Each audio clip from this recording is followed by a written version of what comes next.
Ladies and gentlemen, today I'm going to give you 5 things that you never knew you could do with your 2020 C8 Corvette.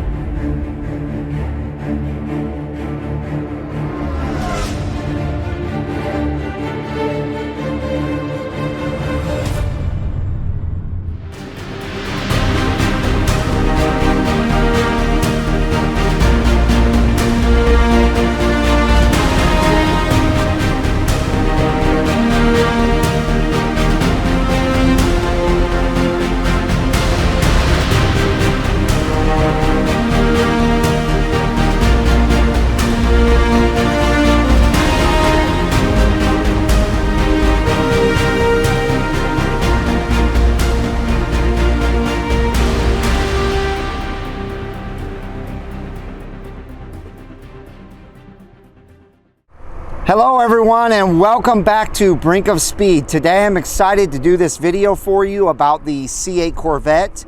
It's been a while since I've done one of these videos. The last one I did, I think, was last year on my 2015 C7 but I just wanted to go over a few things. Some of these are similar, some of these are different. And so I wanted to just go ahead and show you the 5 things that you probably never knew you could do with your C8 Corvette.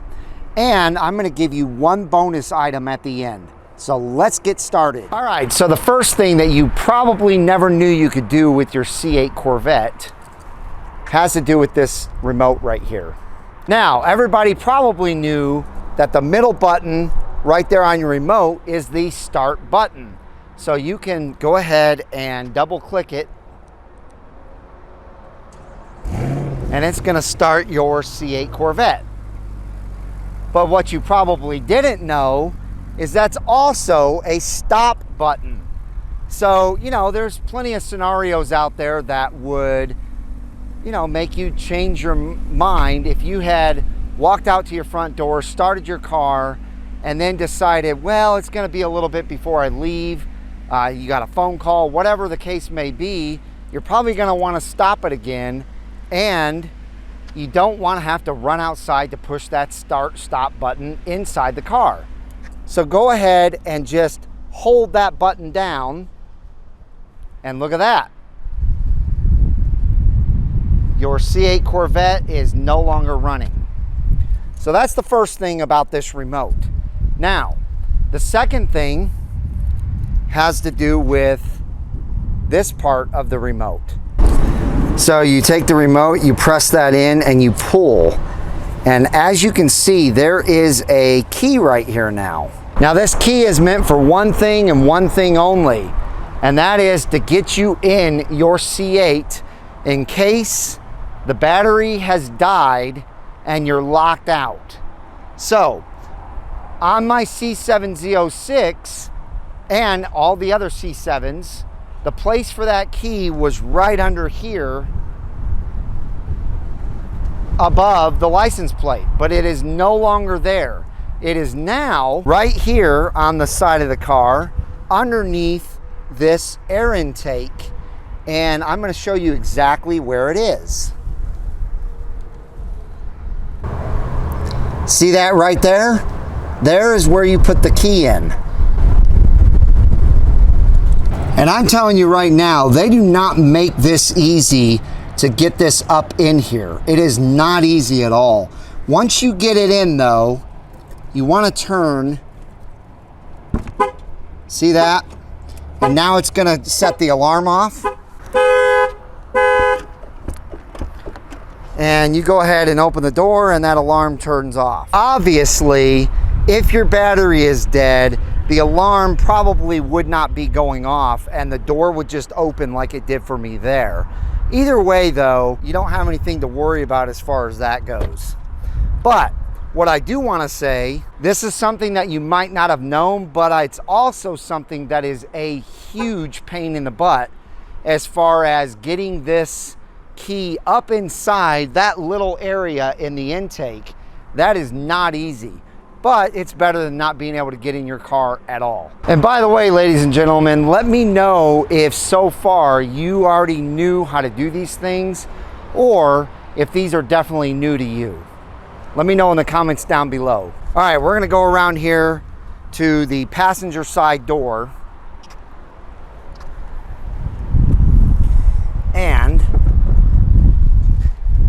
this might be a little dark in here to be able to show you what I'm trying to show you, but hopefully, yeah, we got plenty of light. So I've got right here an SD card, a 32 gig SD card. And where we're going to put that after you open the glove box is right there. See the little slot? We're gonna put it right in there. So I'm gonna set this down and I'm gonna go ahead and put this up there. I'm gonna have to do it with my left hand.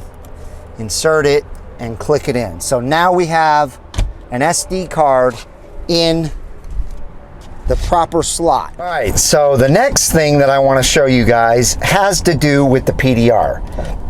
So we're going to go ahead and click on the PDR over here. And basically this PDR has a few different functions. Number one, obviously PDR stands for Performance Data Recorder. And while you're on the track, you can go to video overlay, do track mode, look at what that preview is going to look like. And that's what that would look like while you're on the track. You can also do timing. Let's go to timing and preview that. And that's going to give you 0 to 60, 0 to 100, quarter mile, and 0 to 100 and back down to 0. You can do a sport mode, and that's what it's going to show you, your G-forces, your RPM, your miles per hour, and up here it'll ultimately show you what gear you're in. And then you can do none, and that is just a clear screen. Now we're going to come back to this clear screen in a minute. First of all though, I'm going to show you another function that this PDR has besides just recording yourself on the track.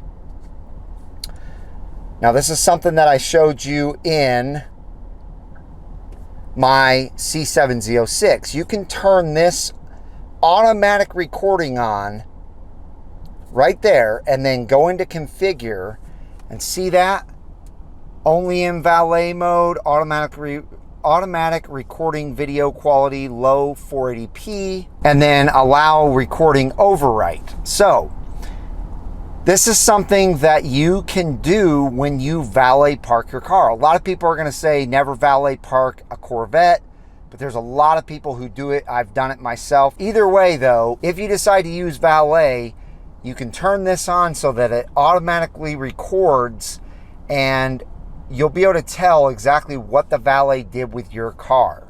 And here, you know, you can go in and you can click on 480p or 1080p as far as the resolution. In this automatic recording, when you turn it on and you configure it, one of the things that a lot of people use this for, because your camera is right up here, it's behind the mirror, facing forward like this. One of the things that you can use it for is a dash cam. So you can leave it running all the time and you can have it automatically overwrite. Right there's that setting. So every day when you drive your car, it's recording just in case an accident happens. You get it all on recording. But if an accident doesn't happen, the good news is when you pull back into your garage, you shut your car off, and then the next time you get in your car, it has completely erased all of that, and it starts over fresh, and it doesn't use up all that space on your card. So those are the three things about the PDR that I wanted to show you. PDR is an awesome, awesome feature, mainly coming on a 2LT and a 3LT version of this C8 Corvette. All right, for the fifth thing, but not final thing, this one is disappointing to me. And the reason why it's disappointing is because in my C7 Z06, I could use this function It's not like I used it often, but it was nice to have if I wanted to use it. They've completely gotten rid of it as far as I can tell. If after I tell you this, you know that I'm wrong about this, please let me know in the comments down below, because I'd love to be able to figure out how to do it. But I've done everything and have not been able to figure out how to get this to work. So the fifth thing has to do with the GPS. So let me show you what I'm talking about. We're going to go into navigation. And I'm going to cancel this one because I want to just show you from start to finish. Okay, we're going to go over through the menu. We're going to click on a dealership. And ladies and gentlemen, you know I love going to this place right here, Classic Chevrolet. So we're going to click that and we're going to hit go. Now, in my C7 Z06 and any C7 that had navigation, you could project your navigation right here on the screen and it would pop up right in here. Now, I have not been able to figure it out with these menu buttons right here at all. You go through the menu buttons right here, and I have not been able to figure it out. So again, if you know how to do this, let me know. The other thing that you could do is you could project it out there on your head-up display. So you would have it there and in here. So you never had to turn your head and look over at this screen right here. You could actually just have that playing music or whatever you wanted to have it on, and your GPS would be right in front of you. So again, if you know how to do this, leave it down in the comments below, or you could email me at bos2020c8@gmail.com and let me know how to make that happen. I've gone through the settings in the display here. I've gone through the settings in this display and I can't figure it out. So with that being said, let's move on to the bonus sixth and final thing that you probably didn't know you could do with your Corvette. And that is, if you come back down to these buttons right here, and you'll see me scrolling through. You're gonna go through performance, audio, oil life, display options, and then one at the very end called simplify. Now, if we click on that simplify, I'm gonna zoom out so you can see what happens. Watch what happens to the screen. And we can wait for that to go off. Now check that out. There's nothing on the screen except for your tack right here in the middle. Now, even if we change drive modes, which I will do, we're going to go to sport mode, same thing. Even track mode is quite bare. So I don't know how much I like this. I knew this from the very beginning, but I forgot about it, and I'm sure most of everyone else has forgotten about this. I'm going to just scroll through all these modes while we're doing this, but it just simplifies the screen. It would probably work really well at nighttime, but you can just click on this button, that button right there, and it brings everything back up, as you can see. So I just thought that was an interesting feature. I figured I would feature it as a bonus item at the very end. And it's something, like I said, that I probably will never use. I'll try it out at night and see what I think. Maybe it would be nice at night to put it in like tour mode, simplify it. The head-up display is already simplified in tour mode. It basically just shows a couple things up there. So maybe it would be nice for traveling. But anyway, that's really going to do it. Again, leave me comments down below if you already knew all these things, or you didn't, or you knew some. Leave a comment, let me know what you think. Also, give me a big thumbs up if you enjoyed the video, and if you have not joined this wonderful Brink of Speed community, Help me reach my goal by December 31st at 30,000 subscribers. Right now we're mid 25,000s. I know it's a big number to hit, but I know we can do it. Help me get to the 30,000 mark by the end of this year. And ladies and gentlemen, I appreciate each and every one of your support. I love each and every one of you. So make sure and smash that red subscribe and bell notification so that you're notified when my new content comes out. I hope each and every one of you has a wonderful rest of your day, and I will see you out on the road.